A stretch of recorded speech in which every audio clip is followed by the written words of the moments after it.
예수 그리스도를 가장 풍성하게 누린 사람, 여러분 누구일까요? 여러분들 스스로에게도 한번 물어보시길 바랍니다. 나는 교회를 다니면서 또 지금까지 신앙생활을 하면서 예수 그리스도를 풍성하게 누렸을까? 우리가 예수 그리스도 과연 누가 가장 풍성하게 누렸을까? 그런데 예수 그리스도를 가장 풍성하게 누린 사람을 꼽으라고 하면 신학자들도 그렇고 목회자들도 그렇고 바울을 꼽습니다. 바울이 쓴 신약 성경 13권, 편지죠. 편지글로 되어 있는데 그 서신서를 보면 예수 그리스도로 도배되어져 있을 정도로 그가 쓴 그 편지글에는 매절마다 거의 예수 그리스도가 들어가지 아니하고는 그 글을 쓸 수가 없을 정도로 그렇게 그리스도로 풍성합니다. 어떤 사건에서도 예수 그리스도, 위로에도 예수 그리스도, 평안에도 예수 그리스도, 은혜에도 예수 그리스도, 사람을 대할 때에도 예수 그리스도. 신약 성경 13권 바울이 쓴 서신에 그리스도 예수로 도배가 되어 있습니다.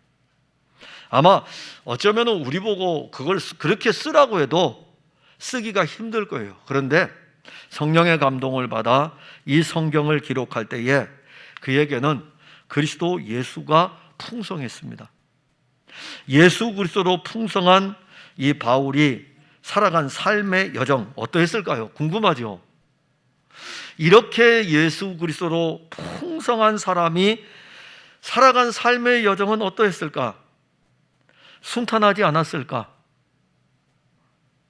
그런데 오히려 예수 그리스도가 풍성한 이 바울의 삶의 여정은 많은 고난이 그 앞에 있었습니다. 예수 그리스도로 말미암아 많은 고난을 받은 바울이 다른 사람들에게 예수 그리스도를 소개하고 있어요. 예수 그리스도를 믿은 바울, 예수 그리스도를 만난 바울, 예수 그리스도로 살아간 바울, 성경 자기가 기록한 이 성경에 예수 그리스도로 도배를 해놓은 그 바울이 다른 사람에게 예수 그리스도를 소개를 합니다. 그런데 그가 걸어갔던 삶의 여정은 고난의 연속이었고 어려움의 연속이었어요.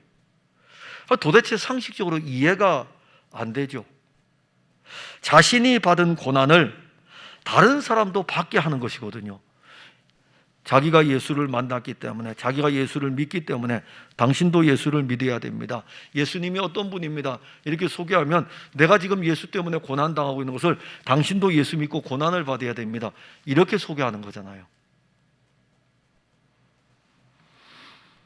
자칫 잘못하면 욕먹을 수 있는 일이고 큰 불상사도 일어날 수 있습니다. 그럼에도 불구하고 바울은 그리스도와 함께 고난을 받는 삶을 살면서도 다른 사람들에게 예수를 전파하였고 예수 그리스도를 믿으라고 하였습니다.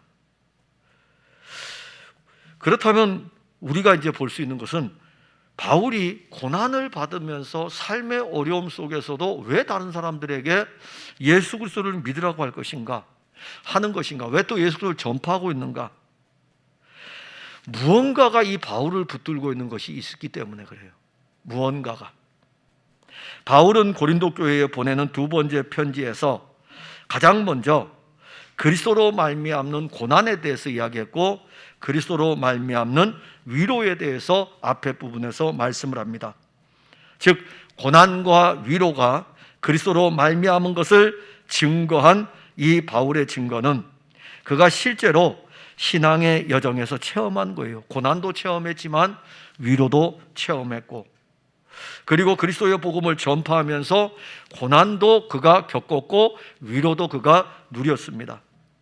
그러면서 바울은 사랑하는 고린도 교회 성도들을 오늘 8절에서 형제들아 이렇게 부르면서 자신의 신앙에 대하여 담대하게 풀어갑니다. 바울이 이렇게 풀어가는 그의 신앙을 우리가 보면서 바울과 같은 소망의 은혜를 함께 누렸으면 합니다. 사실 바울은 오늘 본문 8절에 보면은 살 소망까지 끊어졌다 이렇게 말씀합니다. 형제들아 우리가 아시아에서 당한 환난을 너희가 모르기를 원하지 아니하노니 힘에 겹도록 심한 고난을 당하여 살 소망까지 끊어지고. 자, 바울은 예수 그리스도의 복음을 증거하다가 아시아에서 당한 환난에 대해서 지금 이야기를 합니다. 그 아시아에서 1차 선교, 2차 선교는 유럽으로 건너오지만은 1차 선교와 3차 선교의 대부분의 주 무대가 아시아였어요. 그가 아시아에서 당한 환난은 이루 말할 수가 없습니다. 그러니까 여기서 우리가 아시아라는 것은 그 당시에 오늘날로 말하면 터키 지역을 이야기해요. 거기 소아시아 지역인데 터키 지역을 이야기합니다. 어디서나 도전을 받았어요. 그리고 복음을 들고 들어간 그 지역에서 박해도 심하게 일어났습니다. 심지어 같은 동족인 유대인들은 기독교로 개종한 바울을 죽이려고까지 결의를 하고 결사대까지 막 보낼 정도로 그렇게 같은 동족 유대인들은 분노가 하늘을 찌르고 있었습니다. 바울은 자신이 아시아에서 당한 환난이 어떠했는지 고린도 교회 성도들에게 고린도후서, 즉 오늘 이 고린도후서를 우리가 읽고 있는데 그 뒤에 자세하게 설명을 해줍니다. 여러분들이 잘 아는 내용이에요. 고린도후서 11장 23절부터 27절에 보면 여러분들이 한번 들어보시길 바랍니다. 예수 그리스도를 위해서 그가 어떠한 고난을 받았는지. 그들이 그리스도의 일꾼이냐 정신없는 말을 하거니와 나는 더욱 그러하도다. 내가 수고를 넘치도록 하고 옥에 갇히기도 더 많이 하고 매도 수없이 맞고 여러 번 죽을 뻔하였으니 유대인들에게 40에 하나 감한매를 5번 맞았으며 3번 태장으로 맞고 1번 돌로 맞고 3번 파손하고 일주야를 깊은 바다에서 지냈으며 여러 번 여행하면서 강의 위험과 강도의 위험과 동족의 위험과 이방인의 위험과 시내의 위험과 광야의 위험과 바다의 위험과 거짓 형제 중의 위험을 당하고 또 수고하며 애쓰고 여러 번 자지 못하고 줄이며 목마르고 여러 번 춥고 헐벗었노라. 고린도후서 1장 23절부터 27절의 말씀입니다. 다시 한번 읽어드릴게요. 여러분들 예수 믿는 거하고 한번 비교해 보세요. 여러분들이 예수 믿는 거하고 다른 거는 뭐 다 지나가더라도 위험에 대해서만 봅시다. 강의 위험과 강도의 위험과 동족의 위험과 이방인의 위험과 시내의 위험과 광야의 위험과 바다의 위험과 거짓 형제 중의 위험, 더 나아가서 수고하고 애쓰며 여러 번 자지 못하고 줄이며 목마르고 여러 번 춥고 헐벗었노라. 아니 그런데 왜 바울이 그런 고난을 당하면서 다른 사람에게 왜 예수를 믿으라고 할까요? 13권의 편지를 쓰면서 자기가 당한 환난에 대해서 이렇게 자세하게 편지를 쓴 적이 한 번도 없어요. 딱 고린도 후서에만 나와 있어요. 바울은 고린도 교회 성도들과 아시아에서 당한 환난을 함께 사실 나누고 싶었습니다. 그래서 본문 8절에서 기록하기를 너희가 모르기를 원하지 아니한다. 내가 아시아에서 당한 환난이 얼마나 큰지 나는 너희들에게 알려주고 싶다. 너희들 내가 어떤 환난을 당했는지 너희들 한번 들어볼래? 그래서 나는 너희들하고 이 당한 이 모든 환난들을 같이 나누고 싶다. 왜 바울은 자기가 당한 환난을 고린도 교회 성도들과 함께 나누기를 원하였을까요? 고린도 교회 성도들이 바울이 당한 환난을 충분히 이해하고 바울이 당한 환난에 참여할 만한 믿음이 있었기 때문일까요? 당시의 고린도 교회가 다른 여타 교회들보다 영적으로 더 뛰어났을까요? 아닙니다. 고린도 교회가 뛰어난 점이 없어요. 아니 오히려 고린도 교회는 주변에 있는 다른 교회들보다 문제가 더 심각했습니다. 에베소 교회도 문제가 있지만은 그래도 에베소서를 쓸 때는 6장을 썼어요. 6장까지 있죠. 빌립보 교회도 문제가 있지만은 빌립보 교회는 4장만 썼어요. 골로새 교회도 문제가 있지만 골로새 교회도 4장의 편지로 끝났습니다. 데살로니가 교회도 문제가 좀 심각했죠. 그래서 첫 번째 편지와 두 번째 편지를 보냈는데 두 개를 합쳐야 8장입니다. 갈라디아 교회도 문제가 있기 때문에 편지를 보낼 때 6장이었어요. 그런데 고린도 교회에 보내는 편지는 무려 첫 번째 편지가 16장이고 두 번째 편지가 13장입니다.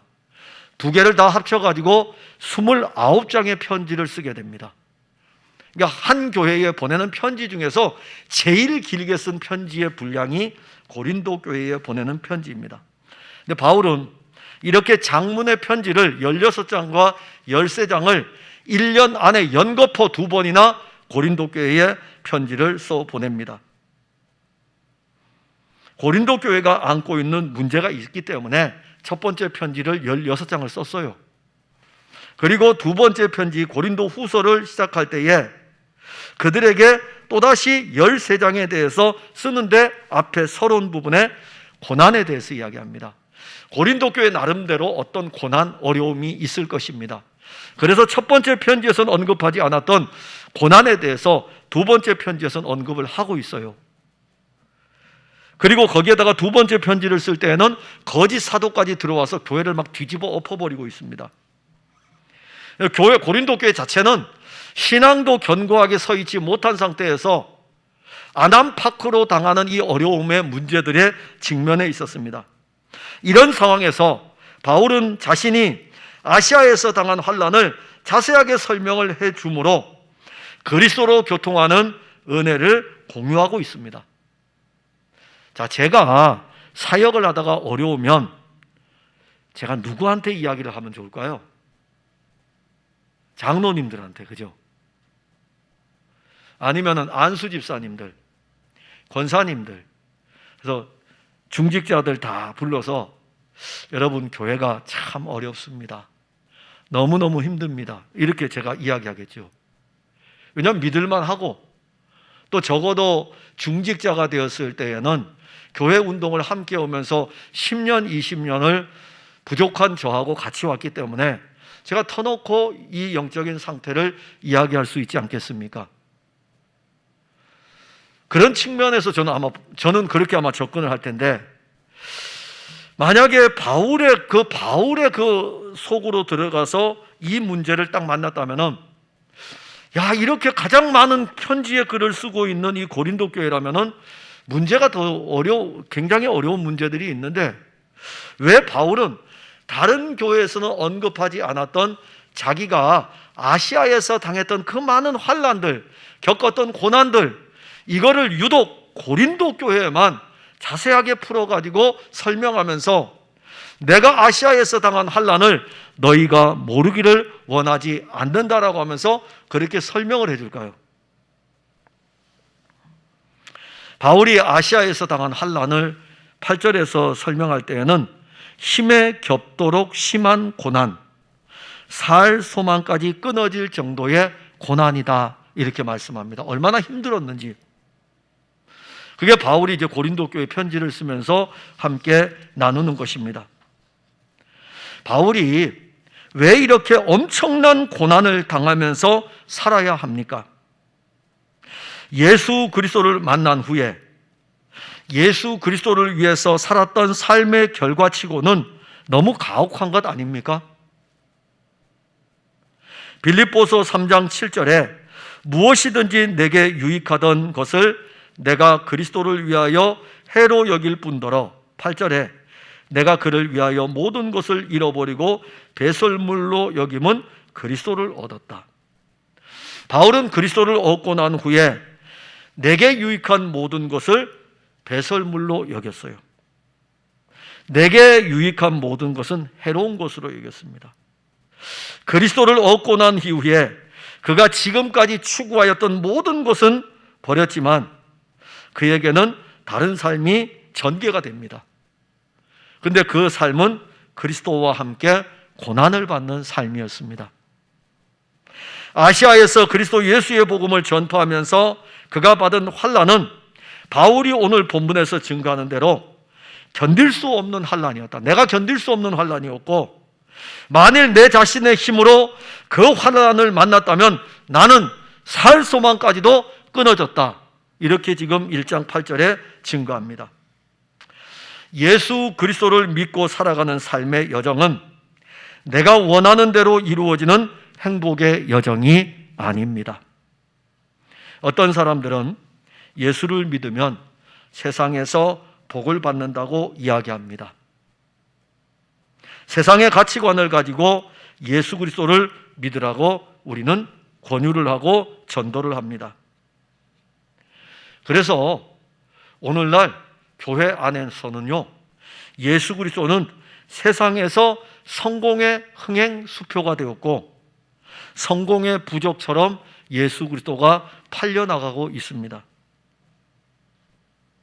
바울은 예수 그리스도를 믿고 난 후 네로 황제에 의해서 참수형을 당하는 그 순간까지 지금 우리가 생각하고 있는 그런 복, 세상에서 잘 되는 복, 세상에서 성공하는 복하고는 전혀 무관했습니다. 참수형을 당하는 그 순간까지. 여러분들이 세상의 복을 얻기 위해 교회를 나온다면 여러분들은 교회를 나오는 그 시작부터 잘못되었습니다. 오늘 영상으로 이 예배를 드리는 우리 모든 성도, 풍성한교회 성도들은 분명히 아셔야 됩니다. 세상에서 성공하려고 교회 나온 사람들은 단추를 잘못 깼어요. 다시 시작하셔야 되고 다시 걸음을 옮기셔야 됩니다. 누가 여러분들에게 그렇게 가르쳤는지 모르지만 그것은 잘못된 것입니다. 예수를 그리스도로 믿게 되면 바울이 고백한 대로 내게 유익하던 것은 버리게 되는 것입니다. 왜냐하면 예수가 유익이기 때문에, 예수가 즐거움이기 때문에, 예수가 기쁨이기 때문에 내게 유익하던 것은 버리게 되고 예수 그리스도가 내 삶의 유익인 것을 알게 되고 그때부터 그를 위한 삶을 살게 되는 것입니다. 그러니까 예수를 믿는다는 것은, 믿는다는 의미는 그를 믿음으로 말미암아 살아가는 삶에서도 그를 믿는 거예요. 십자가에 달린 예수만 믿는 게 아니고 살아가는 삶의 현장에서 예수가 하나님의 아들 그리스도임을 믿음으로 살아가는 것입니다. 고난을 만나도 살아가는 거예요. 세상 사람들처럼 성공하지 못해도 그리스도를 믿음으로 살아가는 것입니다. 돈이 없어도 그리스도를 믿음으로 살아가는 것입니다. 내게 유익하던 거 다 버릴 수 있어야 돼요. 그리스도를 얻었기 때문에. 그런데 오늘날은 여러분 교회 가세요. 교회 나가셔야 됩니다. 다 잘 된다고. 다 잘 된다고. 교회 안 나와도 여러분들보다 더 잘 된 사람 많아요. 교회 안 나와도 여러분들보다 더 출세한 사람 더 많습니다. 우리 예수님이 여러분들을 이 세상에서 성공하기 위해서 부르신 것이 결코 아닙니다. 왜 알면서도 마귀의 속삭임에 넘어가가지고 우린 예수를 믿는 걸 이 세상에서 성공하는 것으로 자꾸 결부를 시킵니까? 누가 그렇게 가르칩니까? 교회가 가르쳤지요. 뭐 누가 가르쳐요? 그래서 교회가 회개해야 돼요. 예수 그리스도를 믿고 예수를 그리스도로 고백하면 내게 유익하던 것이 버려지는 것입니다. 그러면 내게 유익하던 건 뭘까요? 세상에서 성공하려고 하는 모든 것은 버려지게 돼 있어요. 여러분들이 감당할 수 없는 힘에 겨운 그런 삶, 그래도 예수를 믿고 예수를 따라가겠습니까? 여러분들 예수를 믿고 난 이후에 가면 내게 유익하던 것을 버리는 삶인데 따라가겠습니까? 세상에서 살 소망이 끊어져도 그리스도인은 하나님을 의지합니다. 오늘 9절에 보면 우리는 우리 자신이 사형 선고를 받은 줄 알았으니 이는 우리로 자기를 의지하지 말고 오직 죽은 자를 다시 살리시는 하나님만 의지하게 하심이라. 아시아에서 당한 환난은 바울이 견딜 수 있는 그런 환난이 아닙니다. 바울은 그 환난이 얼마나 심하였는지 사형 선고를 받은 줄 알았다. 얼마나 심했으면. 저 목회하면서 이런 적은 없습니다. 힘들고 어려웠던 적은 있지만은 사형 선고를 받은 것처럼 그렇게 힘든 것은 없습니다. 어려운 점은 좀 있었겠죠. 춥고 헐벗고 배고픈 것은 물론이거니와 감옥에 갇히고 매도 맞고 전도를 다니면서 또 한편은 자연적 재해의 위험도 그에게는 닥쳤습니다. 지금 편지를 보내는 고린도에서는 어땠습니까? 한 사람을 전도하기 위해 낮에는 천막 깁는 일을 하고 밤에는 복음을 전하면서 교회를 세우지 않았습니까? 그러한 극한 상황에서 바울이 누린 것은 자기를 의지하지 말고의 은혜입니다. 자기를 의지하지 않는 것도 은혜예요. 자기를 의지하지 말고. 바울은 자기를 의지할 만한 많은 조건을 갖추었죠. 특히 바울이 만일 유대 종교로 다시 돌아간다면 그의 인생은 탄탄대로로가 열려질 것입니다.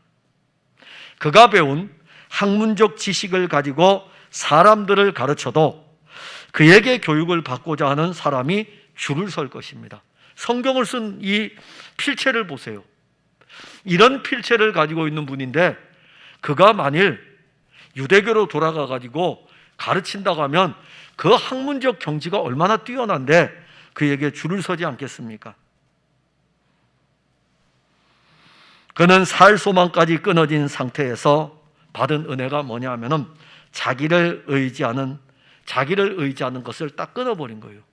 자기를 의지하지 않는 삶이죠. 자기를 의지하지 않는 그의 삶은 딱 바뀌어져 버렸어요. 자, 뭔가를 인생은 의지를 해야 되는데 자기를 의지하지 않으니 그가 그리스도를 만난 이후에 바뀐 삶은 하나님을 의지하는 삶으로 전환이 됐습니다. 그런데 바울이 하나님을 의지할 때에는 죽은 자를 다시 살리시는 하나님만 의지하게 하십니다. 바울이 죽은 자를 다시 살리시는 하나님을 의지하는 것은 죽은 자 가운데서 부활하신 예수 그리스도에게로 그가 향하고 있음을 봅니다. 바울의 의지는 죽은 자를 다시 살리시는 하나님, 이것이 바울의 믿음이에요. 믿음이 무엇입니까?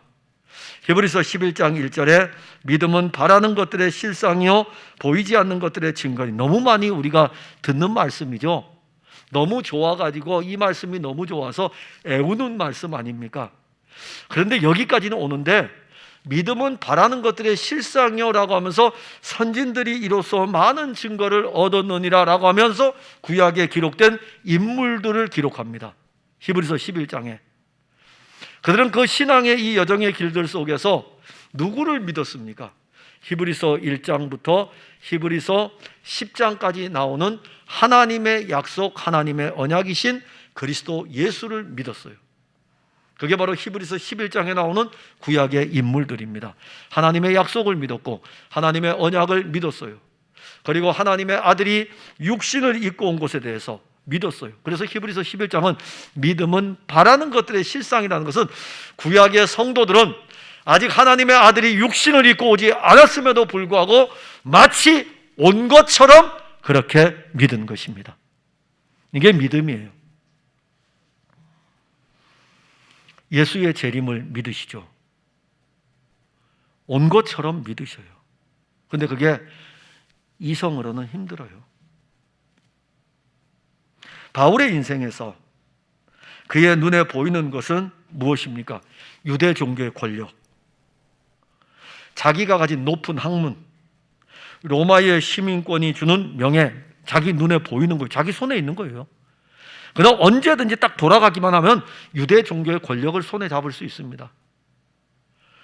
그는 자기가 가진 높은 학문을 자기의 유익을 위해서 쓸 수가 있습니다.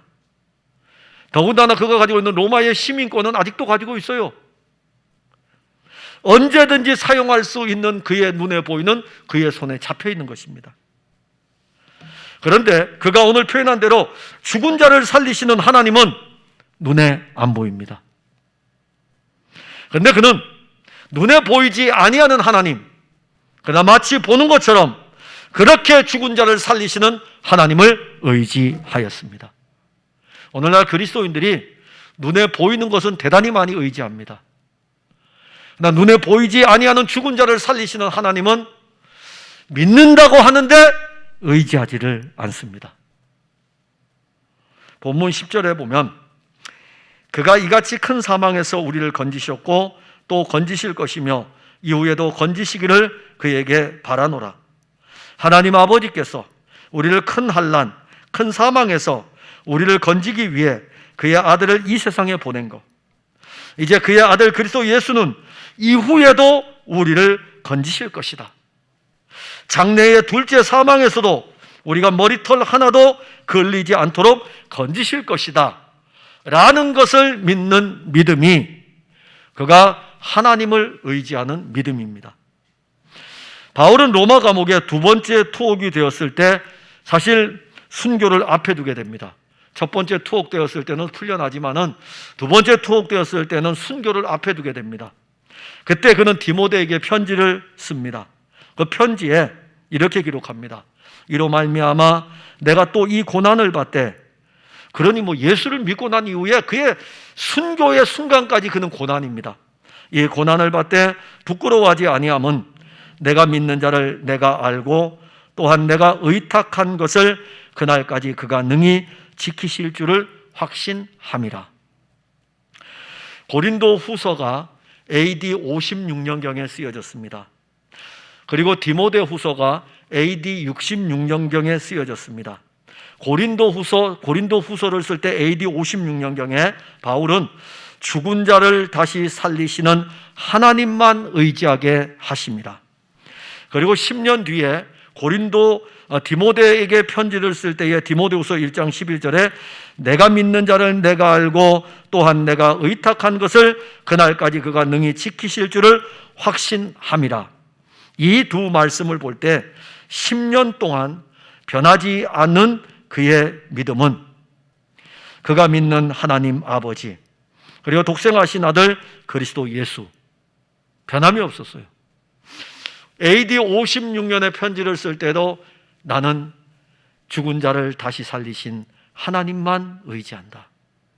그리고 10년이 지난 뒤에 디모데에게 편지를 쓸 때에도 나는 내가 의지한 것을, 내가 또 의탁한 것을 이루실 그분을 믿는다는 이 편지의 내용, 두 개의 내용에서 10년 동안 한결같이 변하지 않은 것은 죽은 자를 다시 살리신 하나님이 내 의지가 되는 것이죠. 그럼 10년 동안 안 힘들었을까요? 이 편지를 쓸 때도 지금 힘들잖아요. 살 소망까지 끊어졌다고 하면서. 그리고 10년 뒤에는요. 10년 뒤에는 순교를 앞에 두고 감옥에 지금 갇혀 있어요. 곧 얼마 안 있으면 참수형이 내려집니다. 그럼에도 불구하고 변하지 않았어요. 그리고 그가 순교를 앞두고 써내려간 그의 마지막 유언의 신앙 고백은 이제 후로는 나를 위하여 의의 면류관이 예비되었으므로 주 곧 의로우신 재판장이 그날에 내게 주실 것이며 내게만 아니라 주의 나타나심을 사모하는 모든 자에게니라. 우리가 하나님을 의지할 만합니까? 여러분, 하나님을 의지할 만합니까? 여러분들은 저를 의지할 만합니까? 아니에요. 저는 여러분들의 의지가 되지를 못해요. 여러분들 가정에 남편이 의지가 됩니까? 에이, 그러지 못해요. 여러분들의 아내가 의지가 됩니까? 그러지 못해요. 우리가 자식에게 투자를 하면 이 자식이 우리의 미래의 의지가 되겠습니까? 그러지 못합니다. 10년이 지나도 20년이 지나도 변함없는 우리의 의지는 죽은 자를 다시 살리시는 하나님 뿐이십니다. 죽은 자를 살리신 하나님을 의지하는 것이 여러분 불안합니까? 목사님 걱정이에요. 앞으로 10년 뒤에 20년 뒤에 충분히 육신을 입고 있기 때문에 그런 이야기는 할 수 있습니다. 원래 육신을 벗어나지 않는 이상은 그런 이야기는 할 수 있어요. 그러나 우리가 죽은 자를 살리시는 하나님을 믿는 믿음이 없다면 문제는 얼마나 심각하겠습니까? 우리가 사는 세상은 변합니다. 그리고 변하는 이 세상은 의지할 것이 못 됩니다. 사람들이 재물을 의지하고 있습니다. 그렇게 의지하고 살아가세요. 다른 사람보다 좀 나을 수는 있겠죠. 교회와 세상에서 그리스도인들이 불신자들처럼 재물을 신처럼 떠받들고 있습니다. 돈 한 푼을 아까워하라는 게 아니에요. 아까워할 수 있죠. 왜 안 하겠습니까? 한 푼 한 푼을 여러분들 힘들게 벌잖아요. 직장 출퇴근할 때에 1시간씩 출근하고 퇴근하면서 아침에 일찍 나가가지고 힘써 노동해가지고 여러분들 얻는 거 왜 모르겠습니까? 그런데 만약에 우리가 이 재물을 신처럼 떠받들고 살아간다면 그 재물이 영원할 거라고 생각하십니까? 야고보서 4장 13절과 14절에 들으라 너희 중에 말하기를 오늘이나 내일이나 우리가 어떤 도시에 가서 거기서 1년을 머물며 장사하여 이익을 보리라 하는 자들아 내일 일을 너희가 알지 못하는도다. 너희 생명이 무엇이냐? 너희는 잠깐 보이다가 없어지는 안개니라. 그게 우리 인생이에요. 죽은 자를 다시 살리신 하나님 아버지를 의지하는 믿음이 있기를 바랍니다. 죽은 자 가운데서 다시 사신 예수는 하나님의 아들 그리스도입니다. 예수 그리스도는 우리로 하여금 그 이름으로 하나님 아버지만을 의지하게 합니다. 예수 그리스도를 살리신 하나님 아버지께 여러분들의 인생을 한번 맡겨보셔요. 죽은 자를 다시 살리신 하나님만 의지하게 함이라. 인생에서 죽은 자를 다시 살릴 수 있는 것이 무엇일까요? 돈? 돈만 허비하죠. 우리 지금 교회에서도 암으로 투병 생활하는 분들이 2분이 계시잖아요. 지금 얼마나 고통스럽겠습니까? 항암 치료가 얼마나 고통스러운데요. 그리고 항암 치료가 고통스러울 뿐만이 아니라 그들은 억만금을 주어서라도 지금 내가 이 질병에서 노임을 받고 싶을 거예요. 치료를 받고 싶을 것입니다. 아파보신 분들은 알아요. 저도 아파봤기 때문에 세상 모든 거 다 주고도 내가 이 질병에서 좀 고침을 받으면 좋겠다고 했던 적이 있습니다. 그런데 우리가 살아가면서 그런 것들이 왜 없겠어요? 충분히 일어나죠. 그런데 죽은 자를 다시 살리신 하나님, 재물로도 안 돼요. 권력으로도 안 되고 명예로도 안 됩니다. 죽은 자를 다시 살리시는 분은 하나님 아버지이셔요. 하나님 아버지께서는 그의 아들이 십자가에서 죽으셨을 때에 하나님 아버지께서 그의 아들을 살리셨습니다. 그러니 우리가 그분을 의지하는 거죠. 그분을 그래서 의지하는 거예요. 그분에게 여러분들의 인생을 한번 맡겨보시길 바랍니다. 왜 그리 믿음이 없습니까?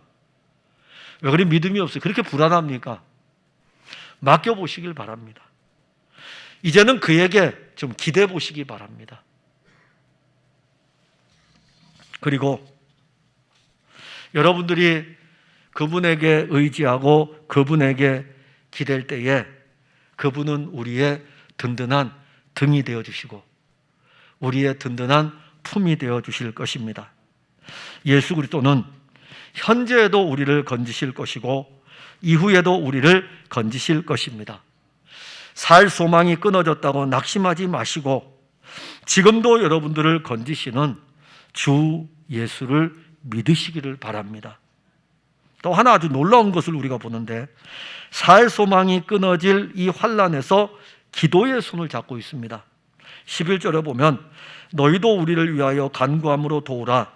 이는 우리가 많은 사람의 기도로 얻은 은사로 말미암아 많은 사람이 우리를 위하여 감사하게 하려 함이라. 너희도 우리를 위하여 간구함으로 도우라. 바울은 고린도 교회 성도들에게 2번째 편지를 쓰면서 함께 기도의 손을 잡아줄 것을 요청하고 있습니다. 고린도 교회 성도들이 누굽니까? 1년 전에 편지를 보낼 때는 수많은 문제를 안고 있는 교인들이에요. 교회 안에서 파당이 나누어져 가지고 서로가 막 분열이 돼 있어요. 그래서 그때의 교회는요, 고린도가 원래 도시가 크잖아요. 도시가 큰 도시고 로마 제국의 5대 도시 가운데 하나인데 얼마나 큰 도시인데요. 근데 그 도시가 또 상업이 발달된 도시입니다. 그러면 지금처럼 고린도 교회 있을 때 이렇게 모여 있는 게 아니라 고린도에는 가정교회들이 이렇게 있어요. 가정교회가 있는데 이게 파당을 형성할 수 있는 아주 요소가 됩니다. 당시에 그때는 아직 대교회, 지금처럼 하나의 교회로 이렇게 돼 있을 때가 아니고 가정교회 시스템이었죠. 그러면 로마에 있는 교회의 성도들에게 편지를 보낼 때에는 로마에도 이런 가정교회가 몇 개 있고 이 로마 시 안에 있기 때문에 그걸 로마 교회라 그러는 거예요. 고린도도 마찬가지입니다. 도시가 크기 때문에 여기는 하나의 교회만 있는 게 아니라 고린도라는 이 교회는 가정교회들이에요. 어떤 한 지역에 큰데 모일 수 없으니까는. 그러면 이 교회들이 파가 막 나누어지는 거죠. 특히 고린도 교회의 특징, 바울파, 아볼로파, 그리고 베드로파 이렇게 나누어지는 거예요. 파당이 있죠. 파당만 있는 게 아니라 성찬의 문제라든가 우상의 문제라든가 부활에 대한 문제라든가 은사의 문제라든가 하여튼 이 고린도 교회는 다양한 문제를 다 가지고 있습니다. 그래서 편지를 썼어요. 편지를 썼으면 좀 고쳐야 될 거 아닙니까? 받고 난 다음에 마치 우리 풍성한 교회는 안 그럴 것 같아요. 다른 교인들, 우리 교인들은 그래도 잘하죠. 설교를 하고 나면은 말씀을 들으면 자기의 연약을 알고 그리스도에게로 나와 그 힘을 공급받아야 되는데 설교를 했음에도 불구하고 오늘 설교했나? 그 다음에 이전에 설교한 거나 그 다음에 설교한 거나 도대체 이 생명의 말씀에 대해서는 관심이 없는 거예요. 그냥 교회를 왔다 갔다 할 뿐이에요. 고린도 교회 편지를 보냈더니 편지를 읽고 난 다음에 아무 반응도 없어요. 고치는 모습도 보이지를 않아요. 그래서 바울이요, 얼마나 화가 났겠어요. 내가 다시 두 번째 갈 때 니들 가만두지 않을 거다라고 할 정도로 바울이 막 엄청나게 지금 영적으로 분노하고 있습니다. 거기다가 두 번째 편지를 쓰는 이 시기에는 지금 어떤 일이 벌어졌습니까? 거짓 사도들이 들어와서 교회를 충동질하니까 교인들이 막 서로 막 이 교회가 난장판이 될 정도로 그렇게까지 갑니다. 아주 어려웠어요. 그런 교회에 기도를 부탁할 만 하겠습니까? 고린도 교회는 약하고 고린도 교회 성도들은 신앙에 많은 문제점이 있는데 그럼에도 불구하고 바울이 고린도 후서 1장 11절에서 기도를 요청하고 있습니다. 목회자인 저의 입장에서 볼 때는 이 도무지 이해가 안 된다. 적어도 기도를 요청하려면 베드로에게 요청해야지. 교회가 고린도 교회가 이렇게 어렵습니다. 베드로 사도요, 이 교회를 위해서 기도를 부탁합니다. 요한 사도요, 이 교회를 위해서 기도를 부탁합니다. 그래야 되죠. 근데 바울이 오히려 문제들로 가득한 이 교회에 지금 기도를 요청하고 있습니다. 그것이 핵심이 뭐냐 하면은 제가 이렇게 말씀을 보면서 참 대단하다. 이 바울이 얼마나 그리스도로 풍성한가를 볼 수 있는 것이 바로 이 대목인데 고린도 교회 성도들 안에 비록 문제는 있지만 그들 안에 있는 그리스도 예수를 본 것입니다. 고린도 전서에 보면은 그들은요, 육신으로 사는 그리스도인도 있고 신령한 것으로 사는 그리스도인들이 있어요. 그러니까 신앙의 단계가 젖을 먹는 어린아이 단계도 있고 단단한 식물을 먹는 단계가 있는데 이건 교회 연수하고 상관없습니다. 교회 직분하고 상관없습니다. 그리스도를 단단하게 먹을 수 있는 마치 고기를 씹을 수 있는 신앙의 단계를 가진 사람이 있고 어떤 사람은 교회를 다녔어도 여전히 죽으로 먹여야 될 사람들이 있어요. 그럼에도 불구하고 그 교회에 있는 그리스도를 본 것이죠. 바울은 고린도전서 1장 30절에 너희는 하나님으로부터 나서 그리스도 예수 안에 있고 이걸 본 거예요. 많은 문제가 있어도 너희는 그리스도 예수 안에 있다. 바울은 고린도 교회 성도들이 그리스도 안에 있는 것을 본 것이죠. 그들이 그리스도 안에 있지만 육신에 속하여 연약함도 있다 이겁니다. 그리고 두 번째 편지를 쓸 때에는 아주 분명하게 고린도 교회 성도들에게 이렇게 증거합니다. 하나님의 뜻으로 말미암아 그리스도 예수의 사도된 바울과 형제 디모데는 고린도에 있는 하나님의 교회, 또 온 아가야에 있는 모든 성도에게 고린도 교회를 하나님의 교회라고 했습니다. 고린도 교회 공동체를 성도들이라고 했습니다. 그리고 오늘 본문 1장 8절에서는 형제들이라고 했습니다. 이것이 그들과 기도의 손을 잡게 하는 근거인 것입니다. 우리는 함께 기도의 손을 잡고 기도로 교통하는 즐거움을 회복해야 합니다. 우린 기도의 손을 잡기가 충분합니다. 근데 이 기도의 손을 잡는 것은 우리의 신앙의 행위에 있지 않습니다. 만일 우리의 신앙의 행위를 따라 기도의 손을 잡을 사람을 구별한다면 우리 중에 함께 기도할 수 있는 사람이 누가 있겠습니까? 예수님께서는 겟세마네 동산에 기도하러 가셨습니다. 베드로와 야고보와 다른 제자들은 너희는 여기 머물러 있으라. 베드로와 야고보와 요한을 데리고 갔었습니다. 그리고 베드로와 야고보와 요한에게 기도를 부탁하고 예수님은 다른 곳에서 기도를 했습니다. 그들 연약해가지고 기도에 참여하지 못했습니다. 연약해가지고 기도에 참여하지 못한 그들에게 예수님은 또 부탁해요. 십자가를 앞에 두고 기도할 것을 요청합니다. 이게 교회 공동체의 영적인 동역입니다. 주님은 우리가 연약해도 우리에게 기도를 요청하고 있어요. 우리 잘 거 알면서도 기도하지 않고 영적으로 잠잘 거 알면서도 김 목사 하나님의 나라를 위해서 기도 좀 해. 아멘 감사합니다. 그리고 기도 안 해요. 장로님들 우리 풍성한 교회에서 그리스도의 일들을 위해서 기도를 부탁합니다. 예, 기도해야죠. 안 할 수도 있고요. 그게 우리의 모습이에요. 만일 우리가 그렇게 다 판단을 해가지고 저 김 목사한테 기도 요청하면 말로만 하고 기도 안 한다고. 그래서 우리 목회자들 이야기를 들어보면 그래요.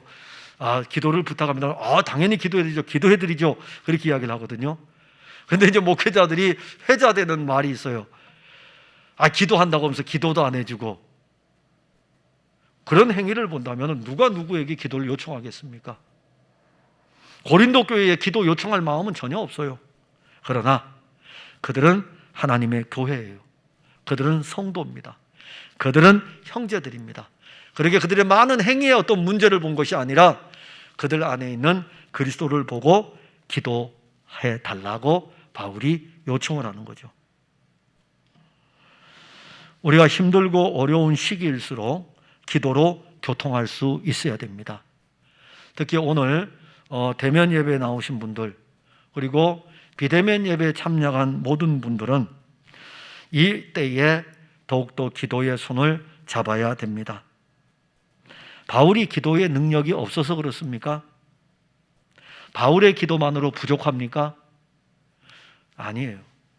바울은 언제나 교회가 문제가 있어 편지를 쓸 때에 너희는 우리를 위하여 기도하라. 우리는 너희를 위하여 기도하겠다. 이 내용이 항상 들어가요.